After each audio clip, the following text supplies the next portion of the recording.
Welcome to channel 5 news. బడుగు బలహీన వర్గాల ఆశా జ్యోతి, పేదవాడి గుండె చప్పుడు, స్వర్గీయ వంగవీటి మోహనరంగా 37వ వర్ధంతి సందర్భంగా వంగవీటి మోహనరంగా కమిటీ అధ్యక్షుడు దేవరకొండ శ్రీను ఆధ్వర్యంలో ఆ మహనీయునికి ఘన నివాళులు అర్పించడం జరిగింది.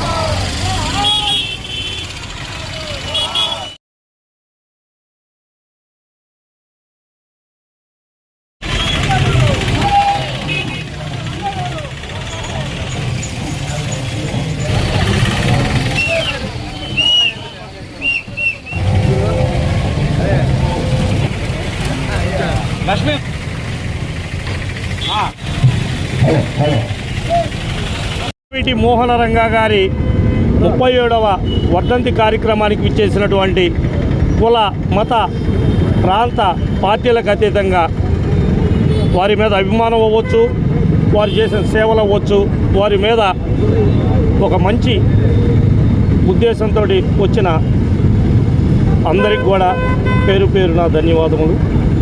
ముఖ్యంగా ఒక వ్యక్తి 37 సంవత్సరాల తర్వాత కూడా చనిపోయి ప్రజల మధ్య ఉన్నాడంటే అతను ఏ స్థాయిలో మంచి చేశాడనేది మనం ఒకసారి నెమరు వేసుకోవాలా. ముఖ్యంగా చెప్పాలంటే 1970-80 దశకంలో కృష్ణా జిల్లా ఆ చుట్టుపక్కల రౌడీయిజం, గూండాయిజం కాళ్లకు గజ్జెలు కట్టుకొని వికటాట్టహాసం చేస్తుంటే పేదలకు అండగా నిలబడిన కుటుంబం వంగవీటి కుటుంబం. మొట్టమొదటిగా వంగవీటి కుటుంబం నుంచి రంగా గారి సోదరుడు రాధాకృష్ణమూర్తి గారు పేదలకు అండగా నిలబడడం, వారు తర్వాత కాలంలో వారు హత్యకు గురి కావడం, ఆ కార్యక్రమాల్ని రంగా గారు చేరదీసుకోవడం, ఎక్కడ అన్యాయం జరిగినా కూడా కులము ప్రాంతము చూసే వ్యక్తి కాదు, అన్యాయం జరిగిన వారి వైపు వారు ఏ స్థాయి వ్యక్తులైనా కూడా అన్యాయం చేసిన వాళ్ళు వారి వైపు అండగా నిలబడేవాడు. కావునే ఈరోజు 37 ఏళ్ల తర్వాత కూడా రంగా గారిని ప్రజలు అభిమానిస్తూ ఉన్నారు. వారు చనిపోయే టయానికి 88 డిసెంబర్ 26 పుట్టని వ్యక్తులు కూడా 30 ఏళ్ళ లోపు వ్యక్తులు కూడా ఈరోజు రంగా గారి గురించి తెలుసుకుని రంగా గారు చేసిన సేవలు ప్రజలకు పేద ప్రజలకు అండగా నిలబడే విధానం, ఆ విధంగా మనం ముందుకెళ్తే ఎంత బాగుంటుందని చెప్పి ఈరోజు ప్రతి ఒక్కరు తెలియజేసుకుంటూ ఉన్నారు.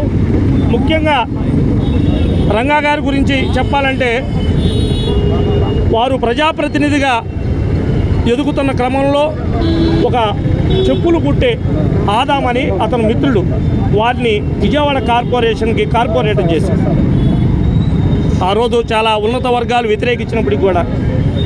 ఇంకొక విషయం ఏంటంటే ఈ భారతదేశంలో ఎంతోమంది ప్రజాప్రతినిధులు ఉన్నారు. 1982లో విజయవాడ కార్పొరేషన్ ఎలక్షన్ జరిగితే ఆ రోజు స్వతంత్ర అభ్యర్థిగా నామినేషన్ ఇస్తే నామినేషన్ కూడా జైలు గోడల మధ్య నుంచేసి విజయవాడ కార్పొరేషన్లో అత్యధిక మెజార్టీ, ఈ భారతదేశంలో జైలు గోడల మధ్య ప్రచారం లేకుండా ఎన్నికైన ఏకైక ప్రజాప్రతినిధి వంగవీటి మోహనరంగా గారు.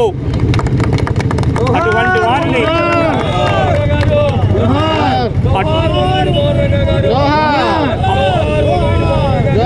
అటువంటి మహోన్నతమైన వ్యక్తి విగ్రహం కావలి నడి సెంటర్లో ఏర్పాటు చేసుకుంటుంటే జూలై 3వ తేదీ మొన్న మా నాయకులు కావలి శాసనసభ్యులు దగ్గుమాటి వెంకటకృష్ణారెడ్డి గారు వారు స్వయంగా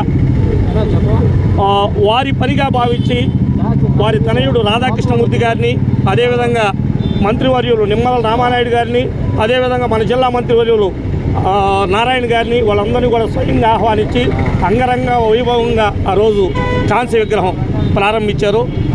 మరొక్కసారి ఈ సందర్భంగా మా నాయకులు కావలి శాసనసభ్యులు దగ్గుమాటి వెంకటకృష్ణారెడ్డి గారికి ప్రత్యేక ధన్యవాదాలు తెలియజేస్తున్నాం. ఈరోజు యాక్చువల్గా వారు కూడా పాల్గొనాల్సింది కొన్ని అనివార్య కార్యాల వల్ల కారణాల వల్ల బయట ఉండడం వల్ల రాలేకపోయారు. అయినప్పటికీ కూడా వారి ఆశీస్సులు మేము చేస్తున్న కార్యక్రమాలకు ఎప్పుడు ఉంటాయని భావిస్తూ ఉన్నాం. ఈరోజు స్వర్గీయ వంగవీటి మోహనరంగా గారి 37వ వర్ధంతి సందర్భంగా కావలి నడిబొడ్డులో ఏర్పాటు చేసినటువంటి కాంస్య విగ్రహం దగ్గర ఆయనకి ఘనమైనటువంటి నివాళులు అర్పిస్తున్నాం. ఈ రోజున ఆయన యొక్క చేసినటువంటి మంచి పనులందరూ కూడా గుర్తు చేసుకొని ఆయన ఆశయాలను అందరం కూడా కొనసాగించాలని కోరుకుంటూ పేద బడుగు బలహీన వర్గాలకు ఆయన అండగా నిలబడినటువంటి విషయం మనందరికీ తెలిసిందే. విజయవాడ నడిబొడ్డున ఆ రోజున పేదల కోసం పాటుపడుతూ ఆయన విగత జీవులయ్యారు.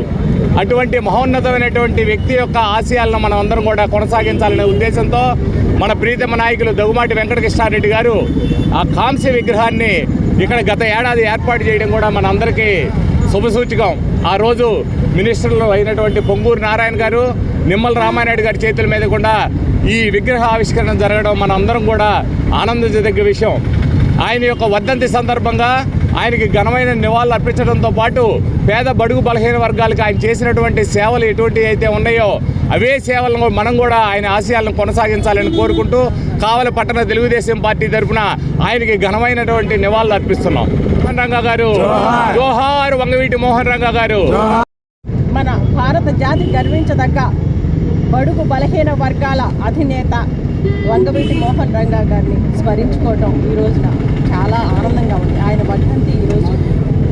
ఎందుకంటే ఆయన కాపు కుల నేత అయినా కూడా ప్రతి ఒక్కరికి కుల మత ప్రాంతీయ వర్గాలకి అతీతంగా ఆయన ప్రతి ఒక్కరికి న్యాయం చేయాలని, పేదవాళ్ళకి అండగా ఉండి ప్రతి ఒక్కరికి ఆయన ముందంజగా ఉండి ఆయనకి అండగా ఉన్నారు. కాబట్టి అట్లాంటి వ్యక్తి ప్రతి ఒక్కరికి కూడా ఆదర్శనీయం. ఏ ఒక్కరిని గురించి కూడా ఆయన వెనకంజ వేల, అన్యాయాన్ని ఎదుర్కోవడంలో, అక్రమాలను ఎదుర్కోవడంలో వెనకంజ వేల. కాబట్టి అట్లాంటి వ్యక్తిని ఇంకా ముందు ముందు ప్రతి ఒక్కళ్ళు కూడా ఆదర్శంగా తీసుకొని వారికి వర్ధంతి జయంతులు జరపడమే కాకుండా ఆయన ఆశయాలు సాధించే దిశలో మేమందరం కూడా కృషి చేస్తామని తెలియజేసుకుంటూ నాకు ఈ అవకాశం ఇచ్చిన పెద్దలందరికీ ధన్యవాదాలు. స్వర్గీయ వంగవీటి మోహన్ రంగా గారి 37వ వర్ధంతి సందర్భంగా కావలి ట్రంక్ రోడ్లో ఏర్పాటు చేస్తున్నటువంటి మరి ఆయన యొక్క కాంస్య విగ్రహానికి పూలమాలలు వేసి ఘనమైన నివాళులు అర్పించడం జరిగింది. స్వర్గీయ మోహన్ రంగా గారు పేద బడుగు బలహీన వర్గాల ఆశాజ్యోతిగా ఆ రోజు దినదినాభివృద్ధి చెందుతూ ఒక యంగ్ టెక్గా పనిచేస్తున్న రోజులు. విజయవాడ ప్రాంతంలో ఆ చుట్టుపక్కల ప్రాంతాల్లో ఆయన మరి యువతకైతేనేమి, బడుగు బలహీన వర్గాలకైతేనేమి పోరాట స్ఫూర్తిని నింపినటువంటి వ్యక్తి. ఇన్ జనరల్గా సహజంగా మనకు తెలిసి డౌన్ ట్రాడన్ పీపుల్ని లీడ్ చేసే లీడర్స్ చాలా తక్కువ మంది ఉంటారు. జనరల్గా రంగా గారు కాపు కులస్తులైనప్పుడు కూడా కాపులు కాకుండా వెనకబడిన వర్గాలను అయితేనేమి, ఎస్సీలను అయితేనేమి, బీసీలను అయితేనేమి తదితర కులాలందరూ కూడా కూడగట్టి వాళ్ళకు కావాల్సినటువంటి సమస్యల పరిష్కారం నిమిత్తం మరి అధికార పార్టీలో ఉన్న, అనధికార పార్టీలో ఉన్న పోరాట పందాలు నడిచినటువంటి వ్యక్తి. ఇటువంటి వ్యక్తులు సహజంగా తక్కువ మంది ఉంటారు. ఎందుకంటే కులాల కుంపట్లు రాజేసుకుంటున్న ఈ రోజుల్లో రంగా గారిని కూడా ఒక కులానికి అంటగట్టడం సరికాదు. ఈ దేశంలో వచ్చిన దౌర్భాగ్యం ఏంటంటే పెద్ద పెద్ద నాయకులు కూడా ఒక కులానికి అంటగట్టేస్తారు. డాక్టర్ బాబాసాహెబ్ అంబేద్కర్ మాలల్ని, జగజ్జీవన్ రావు మాదిగిల్ని. తప్పది. అట్నే రంగా గారిని కూడా ఆ స్థాయి కానప్పటికి కూడా కింద వర్గాల కోసం పనిచేసిన వ్యక్తుల్ని అన్ని వర్గాలకి నాయకుడిగా, బడుగు బలహీన వర్గాల నాయకుడిగా వాళ్ళకి చెప్పినప్పుడే వాళ్ళ యొక్క పేరుకు సార్థకత వస్తుంది. కానీ కుల పునాదుల మీద జాతిని, నీతిని నిర్మించలేమని డాక్టర్ బిఆర్ అంబేద్కర్ చెప్పినట్టుగా మనం ఎప్పుడు కూడా వాళ్ళని విశ్వం మొత్తానికి పరిచయం చేసే విధంగా ఉండాలని కోరుకుంటూ మరొకసారి వ్యక్తిగతంగా అలాగే తెలుగుదేశం పార్టీ పరంగా మరి మా కావలి శాసనసభ్యులు దగ్గుమాటి వెంకటకృష్ణారెడ్డి గారి తరఫున రంగా గారికి ఘనమైన నివాళులు అర్పిస్తూ సెలవు తీసుకుంటున్నాను. మన వంగవీటి మోహన్ రంగా గారి వర్ధంతి సందర్భంగా 37వ వర్ధంతి సందర్భంగా ఇక్కడికి వచ్చి అందరి నివాళులు అర్పించడం చాలా సంతోషంగా ఉంది.